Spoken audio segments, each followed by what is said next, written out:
A história começa e somos apresentados a um bar onde as pessoas estão bebendo e se divertindo. Neste bar, entra um homem chamado Sérgio. No exato momento em que Sérgio abre a porta do bar para entrar, outro homem está saindo. Assim que o homem sai, alguém lhe atira na cabeça e ele morre, o que causa pânico entre as pessoas, que fogem do local. Ninguém sabe quem atirou ou de onde veio o tiro. Em pouco tempo as ruas ficam em silêncio. Todos dentro do bar ficam parados perto da porta, olhando para o corpo, mas com medo, ninguém se aproxima do homem morto. Eles não sabem o que fazer quando um homem tenta ligar para a polícia, mas o seu telefone fica sem sinal. Os outros também verificam seus celulares e percebem que o sinal sumiu para todos, como se alguém tivesse ativado um jammer. Isso os deixa ainda mais assustados. Então, o faxineiro do bar decide que vai se aproximar do homem morto, mas assim que ele chega perto do corpo, ele também é baleado, o que faz com que a respiração de todos no bar fique presa na garganta, e eles se jogam no chão com medo de serem atingidos por um sniper. Todos entendem uma coisa: sair do bar significa chamar a própria morte. Eles ligam a televisão para tentar descobrir o que está acontecendo, mas não há nenhuma notícia sobre o incidente, o que os perturba, pois 2 pessoas foram baleadas no meio de uma grande cidade como Madrid, mas não há nada na TV. Assim que olham para fora, os 2 corpos sumiram, e o sangue também foi limpo da rua. Ninguém entende o que está acontecendo. Então, um homem chamado Cito diz que acha que alguém o sequestrou e não quer que ninguém saia. Sérgio então sugere que talvez haja um terrorista entre eles com uma bomba, e o governo está a tentar matá-lo para que não saia e exploda um local público. Ao ouvir isso, um homem chamado Nacho esconde discretamente com o pé uma bolsa preta. Sérgio o vê fazer isso e fica convencido de que Nacho é um terrorista e que deve haver uma bomba na sua bolsa. Então ele diz a todos para pegarem Nacho. Depois de pegarem a bolsa, Nacho implora para que não a abram, dizendo que não tem nada, mas eles não o ouvem. Quando abrem a bolsa, encontram algumas roupas e um hard disk. Helena pergunta a Nacho o que há no hard disk. Nacho diz que não há nada que possa prejudicar ninguém, explicando que ele trabalha numa agência de publicidade e o hard disk contém arquivos do seu trabalho. No entanto, Helena não acredita nele e destrói o hard disk, mas não há nada dentro. Nacho fica bravo e pergunta por que eles estão desconfiando dele, dizendo que há outra maleta ali, que talvez tenha uma bomba. Ele pergunta de quem é a maleta, e Sérgio diz que é dele, e que se alguém tentar tocá-la, ele o matará. Mas um homem chamado André saca a sua arma e aponta para Sérgio, que fica sem reação. Então Amparo, a dona do bar, pega a maleta. Amparo está com medo de abri-la, mas um mendigo chamado Israel a abre, e de dentro saem apenas itens femininos.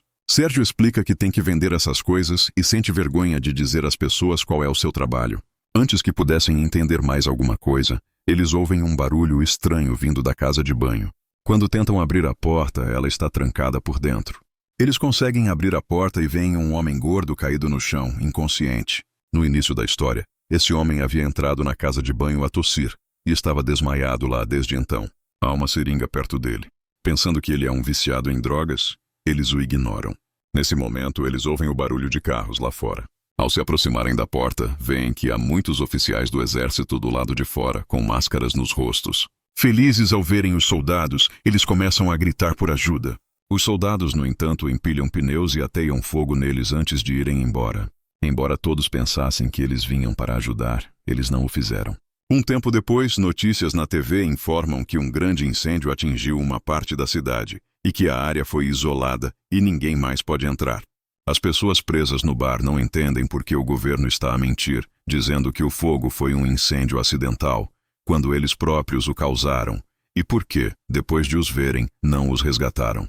Nesse momento, o homem que estava inconsciente na casa de banho reaparece de repente, com o corpo todo inchado e os olhos a brilhar como luzes brancas. O homem diz: "Não se aproximem de mim e não tentem tocar-me." Dizendo isso, ele cai morto e o seu telemóvel escapa das mãos. Israel sorri e coloca moedas sobre os olhos do homem morto, dizendo que todos vão morrer. Do outro lado, as pessoas pegam o telemóvel do homem morto e veem que ele era um oficial do exército. No telemóvel, há fotos de pessoas a usar fatos de proteção contra vírus. Nacho percebe que o homem que morreu estava infectado e que o governo os está a impedir de sair para evitar que a infecção se espalhe para o mundo exterior, selando a área. Ele conclui que o governo não os deixará sair a qualquer custo e que eles ainda estão sob vigilância, sendo baleados se tentarem sair. Portanto, eles terão que chamar ajuda de dentro. Nacho tenta obter sinal no telemóvel do homem, subindo numa mesa e levantando o telemóvel. O telemóvel obtém sinal e Nacho informa a todos. Nacho liga para um amigo, que lhe diz para ligar rapidamente para algum meio de comunicação e contar tudo. Mas nesse momento, Cito sobe na mesa para falar ao telefone e tira o telemóvel de Nacho, gritando por ajuda. A mesa parte-se devido ao peso excessivo e a ligação é cortada. Andrés pede o telemóvel de Nacho novamente para tentar obter sinal, mas Amparo, a dona do bar, o impede, dizendo que não devem tocar no telemóvel, pois pertence ao homem infectado, e se o tocarem, também ficarão infectados. Sérgio e Andrés concordam com a dona do bar. Isso significa que Nacho e todos os que tocaram no telemóvel ou no homem infectado também estão infectados. 5 pessoas fizeram isso. Agora, os 3 que não tocaram ficam de um lado e os 5 que tocaram ficam do outro.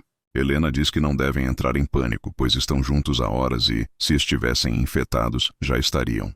Mas André saca a sua arma e diz a Helena para ficar longe, ou ele atira. Em seguida, Amparo, Sérgio e Andrés ameaçam todos com a arma, dizendo para irem para o bunker lá embaixo e os deixarem sozinhos, para que os 3 não fiquem infectados por causa deles, e para levarem o corpo infectado com eles. Os 5 recusam-se, mas Andrés dispara um tiro, forçando-os a obedecer. Os 5 descem para o bunker com o corpo, e a porta é fechada e trancada por cima. Agora, apenas 3 pessoas permanecem em cima. Lá embaixo no bunker, os 5 estão em pânico. De repente, uma mulher chamada Trini começa a sentir-se mal. Ela sobe as escadas e grita para os 3 lá em cima abrirem a porta, mas ninguém a ouve. Enquanto está nas escadas, ela perde o equilíbrio e cai, e o seu pé acerta umas caixas de garrafas que se partem. A água das garrafas começa a escorrer para um canto, o que os leva a perceber que deve haver uma saída lá. Ao afastarem a sujidade no canto, vem um dreno, o que significa que podem sair por ali através dos canos. Eles debatem quem deve ir lá, quando Israel remove a grade do dreno e decide rastejar por ali para sair. Mas o dreno é muito estreito. Israel unta o corpo com óleo e tenta descer, mas o buraco é demasiado pequeno e ele fica preso. De repente, eles ouvem tiros lá em cima e os gritos das 3 pessoas. Assustados, eles se encolhem. Em seguida, vem fumo a subir, o que os faz perceber que alguém matou os 3 lá em cima e incendiou o bar. Trini tenta subir para ver a situação e abrir a porta, mas a porta do bunker está muito quente, e as mãos de Trini queimam. Os outros fazem-lhe curativos, o que a acalma um pouco. Enquanto isso, Israel ainda está preso no dreno. Eles unem forças para tirá-lo. Depois ficam em silêncio, esperando que a situação acalme lá em cima. Algumas horas depois, o fogo apaga-se completamente e eles decidem subir para o bar. Ao chegarem lá, veem que o bar foi completamente queimado e destruído. Eles veem algumas pessoas de fora selarem completamente a área. Helena diz que vai pedir ajuda, mas Nacho a impede, dizendo que se a virem, eles a matarão e que o melhor é ficarem escondidos por alguns dias até que a situação acalme, para que possam sair em silêncio, um por um. Todos concordam com Nacho. Eles ficam em silêncio, observando tudo, porque se alguém descobrir que 5 pessoas ainda estão vivas lá dentro, eles também serão mortos. Nesse momento, o telemóvel começa a tocar. O lado bom é que as pessoas que estavam a selar a área já foram embora. E o telemóvel que está a tocar é o do oficial do exército infectado.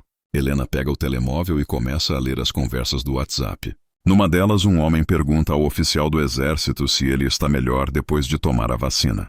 O oficial responde que não, que está muito mal e escondido na casa de banho de um bar, e pede para o homem não se aproximar. Helena lê conversas antigas onde o homem escreveu que tinha 4 injeções restantes. Eles percebem que as injeções são a vacina para o vírus, o que os deixa felizes, mas ainda têm dúvidas sobre por que o homem morreu se tomou a vacina. Eles leem mais das conversas antigas e descobrem que o homem estava doente há vários dias, e é por isso que a vacina não fez efeito e ele morreu. De repente, o telemóvel recebe uma chamada, mas antes que Nacho possa atender, a bateria acaba. Eles tentam carregar o telemóvel de alguma forma.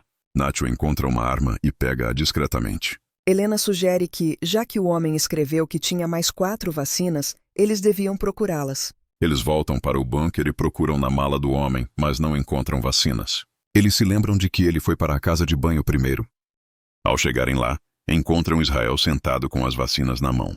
Nacho e os outros tentam persuadir Israel a lhes dar as vacinas, Mas Israel diz que são 5 e só há 4 vacinas. Se ele as der, eles não lhe darão a sua parte, porque ele é um mendigo e a vida dele não tem importância para eles. Então Israel saca uma das seringas e tenta injetar a vacina em si mesmo. Nacho aponta-lhe a arma, mas Israel injeta a vacina assim mesmo. Segue-se uma luta entre Nacho e Israel, com Israel a dominá-lo e atirar-lhe a arma. Durante a luta, as vacinas caem das mãos de Israel para o bunker lá embaixo. Trini rapidamente desce, pega as vacinas e fica muito feliz. Mas devido aos curativos nas mãos, ela não consegue segurá-las corretamente e elas caem no dreno. Eles ficam desesperados novamente e percebem que alguém terá que descer. Helena é a mais magra, então perguntam se ela pode descer e ir buscar as vacinas.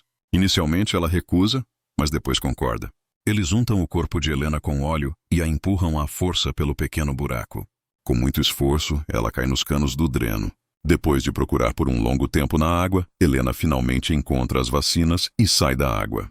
Nacho atira um arame e pede que ela amarre as vacinas para que ele possa puxá-las, mas Helena recusa. Ela sabe que há apenas 3 vacinas restantes e eles são 4. Ela diz que se lhes der as vacinas, eles as usarão e a deixarão lá sem vacina. Helena diz a todos que se quiserem as vacinas, terão que descer. Ela diz que não usará as vacinas e as guardará até que todos desçam para que possam tomar uma decisão juntos. Os que estão em cima não têm escolha e começam a alargar o buraco. Enquanto estão a fazer isso, Helena começa a procurar uma saída lá embaixo. Depois de caminhar um pouco, ela vê uma luz. Primeiro, esconde as injeções num buraco e depois sobe as escadas para ver que há uma grande força policial a isolar toda a área e a queimar os seus 3 companheiros mortos. Vemos que os outros 4 lá em cima conseguiram alargar o buraco e descem. Assim que descem, Israel e Nacho começam a lutar novamente. Desta vez, Nacho tenta tirar a arma de Israel e consegue. Nesse momento, ouve-se um tiro e Nacho sobe. Os outros veem que Nacho subiu, mas Israel não, e percebem que Nacho matou Israel. Eles se confrontam, mas Nacho diz que não o matou, que Israel simplesmente se afastou a nadar. Mas eles não acreditam em Nacho, pois entendem que ele está a esconder o seu crime. Eles pedem a Nacho para largar a arma, mas ele recusa. Nacho pergunta a Helena, carinhosamente, onde estão as vacinas? Mas quando ela se recusa a dizer, ele aponta a arma para Cito e exige que Helena lhe entregue as vacinas. Nacho diz que tem 3 vacinas e que se matar Cito, eles poderão dividir as vacinas entre os 3. Helena recusa-se a permitir que ele mate Cito, dizendo que lhe dará as vacinas. Helena leva-os para onde escondeu as vacinas. Eles caminham lentamente, com Nacho e Helena à frente e Cito e Trini atrás. De repente, Cito cai na água e Trini se arrisca para o salvar. Trini diz a todos que um deles terá que morrer de qualquer maneira e que ela é a mais velha e já viveu a sua vida. Então pede a Nacho para lhe atirar, para que os outros possam dividir as vacinas e sobreviver. Depois de pensar por um longo tempo, Nacho aponta a arma para Trini, mas não consegue disparar. Então Trini pega a arma de Nacho, afasta-se um pouco e atira em si mesma. Agora, restam apenas 3 pessoas e há exatamente 3 injeções. Cada um pega uma injeção. Nesse meio tempo, eles ouvem ruídos do local onde Trini se matou. Ao irem para lá, veem que alguém colocou moedas nos olhos de Trini e percebem que foi Israel. Israel, muito zangado, ataca Cito e o mata. Israel persegue Nacho e Helena. Eles veem escadas à sua frente e correm para elas. Enquanto sobem, a injeção de Helena escorrega e cai. Como Israel também está a subir as escadas, ela não pode voltar para pegar a injeção.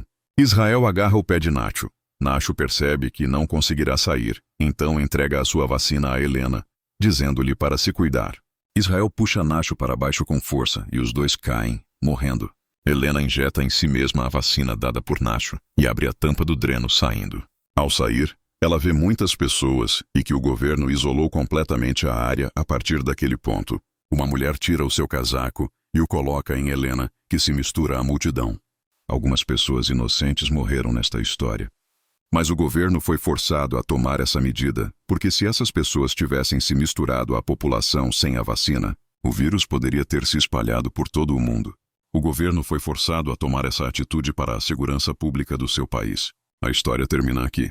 Se gostou do vídeo, subscreva o nosso canal e deixe o seu like.